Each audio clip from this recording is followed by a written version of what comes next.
দুর্নীতি বিরোধী দিবস 2022 وإن تلووا أو تعرضوا فإن الله كان بما تعملون خبيرا সূরা নিসা আয়াত 135 বলা হচ্ছে, হে বান্দারগণ, তোমরা সর্বদা ইনসাফের উপর দৃঢ়ভাবে প্রতিষ্ঠিত থেকো এবং আল্লাহ তাআলার জন্য সত্যের সাক্ষী হিসেবে নিজেকে পেশ করো।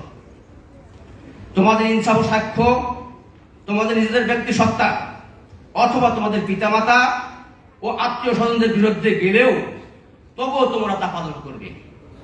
উভয় পক্ষ ধনী কিংবা গরিব যাই হোক না কেন, এটা কখনো দেখবে না, কেননা তাদের উভয়ের থেকে আল্লাহ তাআলার অধিকার অনেক বেশি। অতএব তোমরা ন্যায় বিচার করতে নিজেদের কামনার বশবর্তী ইনসাফ থেকে বিরত থেকো না। আর যদি তোমরা পেছানো কথা বলো অথবা সত্যকে পাশ কাটিয়ে চলো, তাহলে জেনে রাখবে তোমরা যা কিছুই করো না কেন আল্লাহ তাআলা তার যথার্থ খবর রাখেন। সাদাকাল্লাহুল মাওলানাল আযীম। আসসালামু আলাইকুম ওয়া রাহমাতুল্লাহ। সুধীবৃন্দ, এবারে পবিত্র গীতা পাঠ করবেন জনাব মাখনলাল দাস, সহকারী শিক্ষক, Wills Little Flower School and College, Kakrail, Dhaka.